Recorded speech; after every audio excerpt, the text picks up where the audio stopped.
Ya. Assalamualaikum dan salam sejahtera semua. Nama saya Muhammad Afif Jamal bin Abdul Aziz, murid tahun 4 dari STKC Tewas. Hari ini saya ingin berkongsi tentang 3 buku yang cukup menarik dalam topik hipnosis.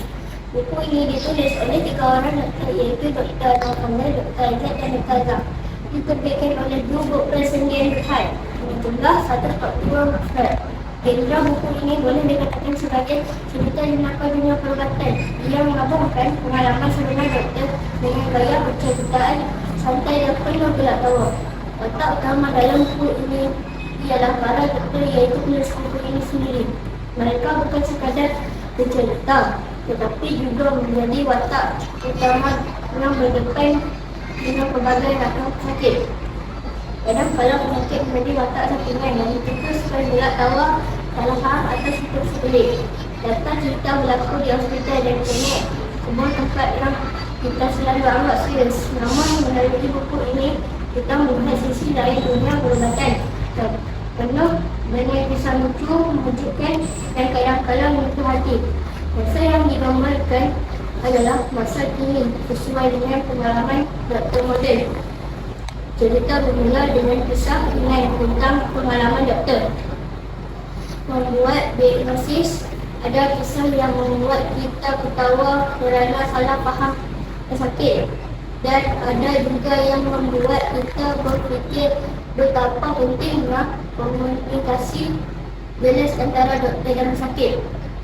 Di bahagian pertengahan, berbagai masalah timbul. Pesakit yang salah faham arahan situasi pelik ketika pemeriksaan dan cabaran doktor untuk membuat diagnosis yang tepat.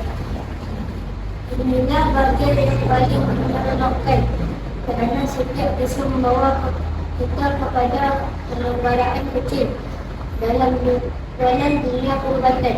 Setiap kisah biasanya berakhir dengan kesimpulan yang lucu atau penuh pengajaran.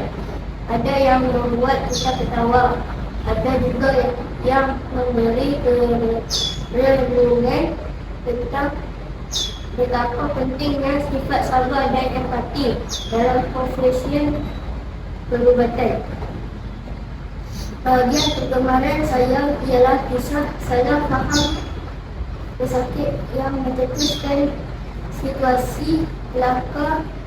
Ia menunjukkan bahawa walaupun dunia perubatan serius, ia tetap mempunyai sisi manusiawi yang menimbulkan watak terbaik. Bagi saya ialah doktor yang sabar melayani pesakit, walaupun berdepan dengan salah faham atau tingkah laku lucu.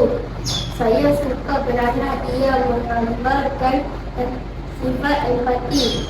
Buku ini mengajar kita bahawa menjadi baik, sabar dan berani menghadapi cabaran adalah penting. Ia juga menekankan bahawa komunikasi jelas antara doktor dan pesakit boleh mengelakkan masalah. Ketika membaca, saya berasa terhibur, kadang-kadang terkejar dan juga kagum dengan cara doktor menghadapi situasi pelik dengan tenang. Ada juga momen yang membuat saya tersentuh kerana ia mengingatkan kita bahawa doktor juga manusia biasa. Buku ini mudah dipahami kerana ditulis dengan bahasa santai, menyenangkan dan tidak terlalu teknikal. Walaupun ia berkaitan dengan dunia perubatan, ia tetap sesuai untuk pembaca umum. Saya mengesyorkan buku ini kepada rakan-rakan kerana ia bukan sahaja menghiburkan, tetapi juga membuka mata tentang dunia perubatan dari sudut yang jarang kita lihat. Kesimpulannya, diagnosis ialah sebuah buku yang ringan tetapi penuh makna.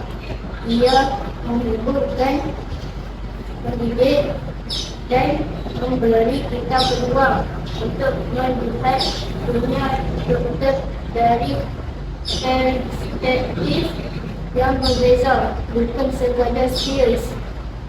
Tetapi juga punya panjang lagi kehidupan.